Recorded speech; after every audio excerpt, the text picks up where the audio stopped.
Sejumlah kementerian dan lembaga terkena pemangkasan anggaran, namun diharapkan tetap menjalankan program seperti semula sesuai instruksi Presiden. Meski mengakibatkan tekanan pertumbuhan ekonomi akibat efisiensi anggaran, program-program pemerintah harus tetap dijalankan.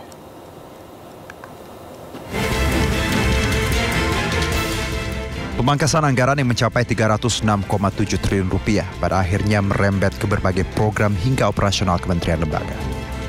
Seperti yang terjadi di kantor Kementerian Koordinator Perekonomian, di mana sebagian besar lampu koridor hingga selasar di tiap lantai dimatikan. Menko Perekonomian Erlangga Hartarto menjelaskan situasi penghematan operasional merupakan bagian dari efisiensi APBN 2025. Kemenko Perekonomian sendiri mengalami pemangkasan sebesar 52,5% dari pagu yang terdapat dalam APBN 2025. Namun Erlangga berharap kementerian dan lembaga tetap menjalankan programnya sesuai draft yang tidak terdampak pemangkasan. Sebab di tahun 2024, kontribusi konsumsi pemerintah mencapai 7,7% terhadap PDB nasional. Apakah efisiensi anggaran berpengaruh? Nah, tentu kita akan monitor selanjutnya dan kita berharap bahwa dengan seluruhnya sudah disepakati anggaran, kita bisa berharap bahwa kementerian sudah mulai bergerak kembali, ditambah lagi nanti dengan pelantikan dari kepala daerah di bulan Februari. Tentu juga ada pengaruh daripada belanja daerah. Upaya pemangkasan anggaran juga langsung dilakukan Kementerian Keuangan. Di tahun 2025 ini, Kemenku membatalkan program beasiswa atau Ministerial Scholarship tahun 2025. Seiring dengan kebijakan efisiensi belanja APBN. Menteri Keuangan Sri Mulyani Indrawati secara resmi membatalkan program beasiswa Kementerian Keuangan atau Ministerial Scholarship tahun 2025. Pembatalan program ini diumumkan melalui pengumuman nomor 14 tahun 2025. Kebijakan ini ditetapkan pada 31 Januari 2025.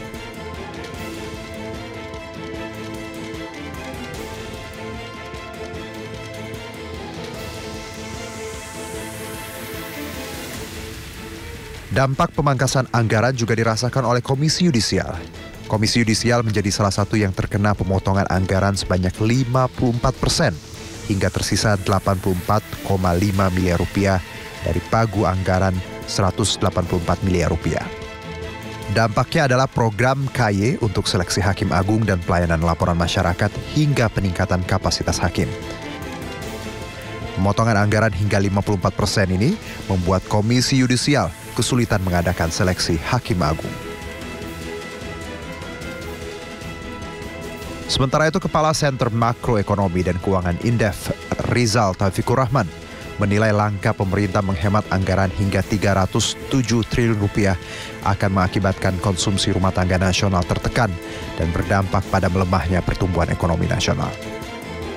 Termasuk bisa membuat melemahnya konsumsi rumah tangga yang akan berdampak pada pertumbuhan ekonomi nasional ke depan. Selain itu, pemangkasan anggaran besar-besaran di kementerian dan lembaga yang sebagian besar merupakan belanja modal hingga belanja barang dan jasa pemerintah akan menyebabkan efek berganda yang akan menekan sektor real dan bisa menekan fondasi pertumbuhan ekonomi nasional.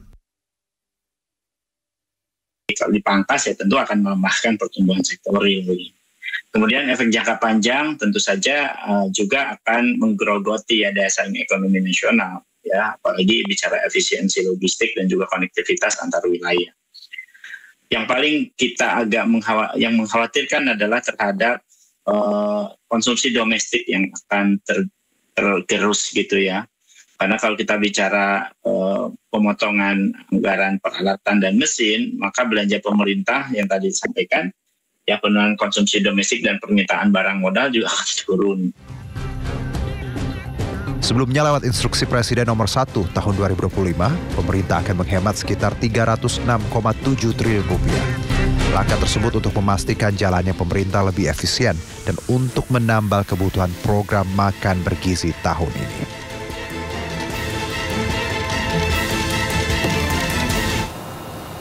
Kepala Kantor Komunikasi Kepresidenan Hasan Nasbi menyampaikan arahan Presiden Prabowo Subianto yang meminta kementerian dan lembaga melakukan efisiensi anggaran untuk program-program yang tidak bisa diukur keuntungan dan manfaatnya untuk publik. Ia juga menegaskan efisiensi anggaran tidak termasuk gaji ASN.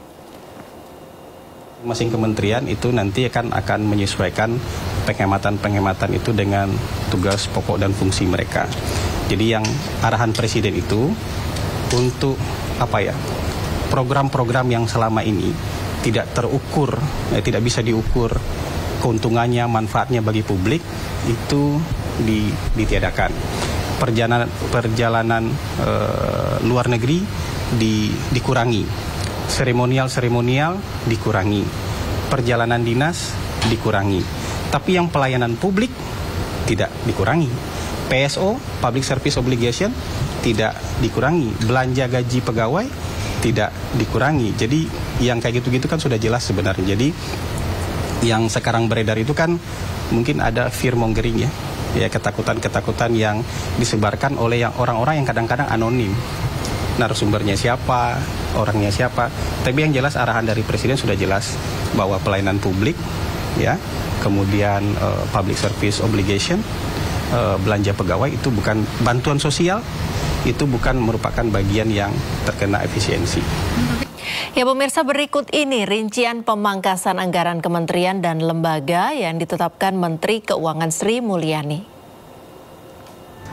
Alat tulis kantor ATK dipangkas hingga 90%. Belanja percetakan dan souvenir dikurangi hingga sebesar 75,9%.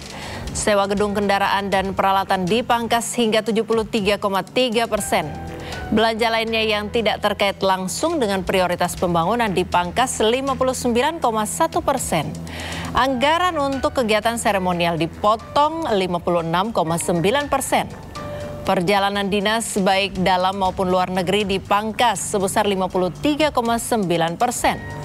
Kajian dan analisis dipangkas hingga 51,5%. Rapat, seminar, dan kegiatan sejenis dikurangi hingga sebesar 45%. Anggaran untuk jasa konsultan dikurangi hingga 45,7%. Honor, output kegiatan, dan jasa profesi dipangkas sebesar 40%. Infrastruktur dipotong sebesar 34,3%. Pengadaan peralatan dan mesin dipangkas hingga 28%. Diklat dan bimbingan teknis dipangkas 29%. Lisensi aplikasi dikurangi sebesar 21,6%. Bantuan pemerintah dipangkas hingga 16,7%. Pemeliharaan dan perawatan dipangkas 10,2%.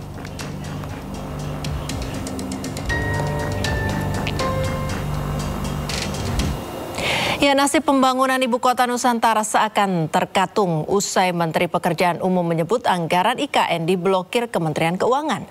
Namun di sisi lain, Kantor Komunikasi Kepresidenan menyebut anggaran tersebut masih ada dan Presiden tetap berkomitmen melanjutkan pembangunan IKN.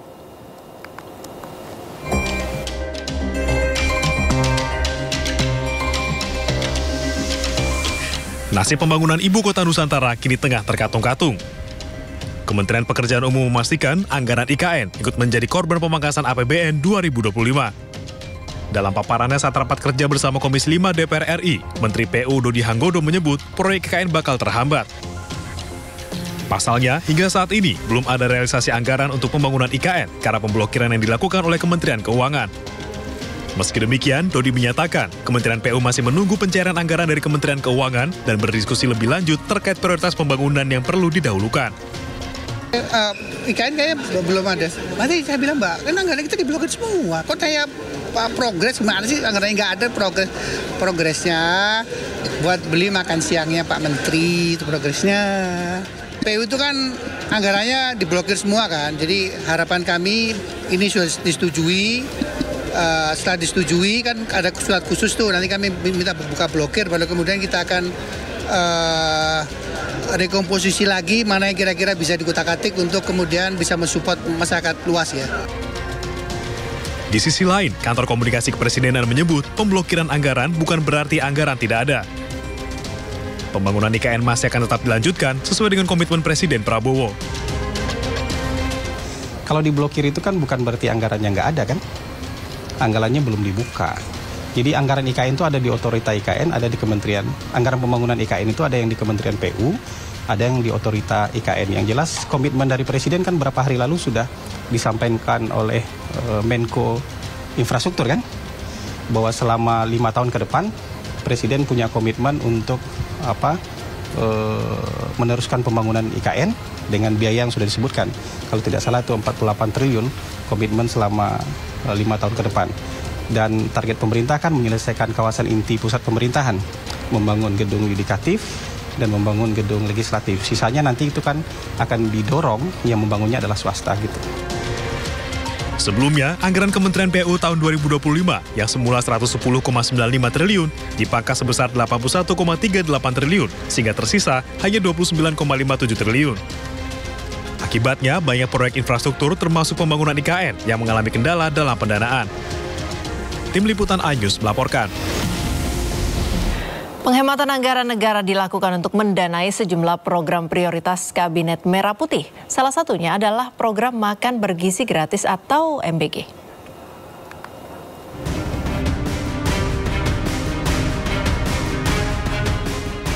Program makanan bergizi gratis atau MBG menjadi salah satu program prioritas yang mendapatkan limpahan dari pemangkasan anggaran kementerian atau lembaga serta dana transfer daerah atau TKD.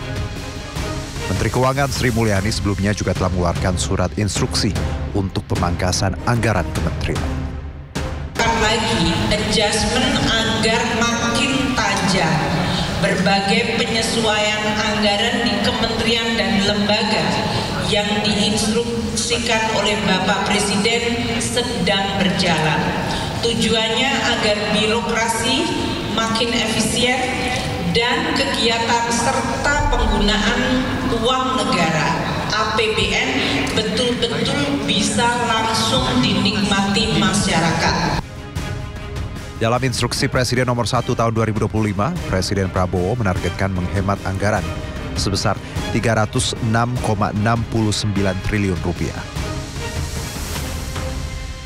Rinciannya, efisiensi belanja kementerian atau lembaga sebesar 256,10 triliun rupiah, sementara efisiensi belanja pemerintah daerah bisa mencapai 50,59 triliun rupiah. Total anggaran belanja negara pada tahun 2025 mencapai 3.621,3 triliun rupiah. Penghematan anggaran ini dilakukan untuk membiayai program-program pemerintahan Prabowo Gibran, salah satunya untuk program makan bergizi gratis. Keterbatasan dana memang menjadi salah satu kendala dalam program MBG.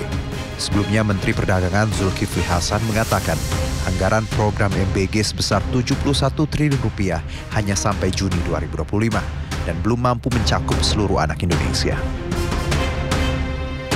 Program makan bergizi gratis menyasar 31 provinsi dan mencakup 220 satuan pelayanan pemenuhan gizi atau SPPG. Dengan 650.000 penerima manfaat, ditargetkan pada bulan Agustus program MBG bisa dinikmati oleh 6 juta penerima manfaat.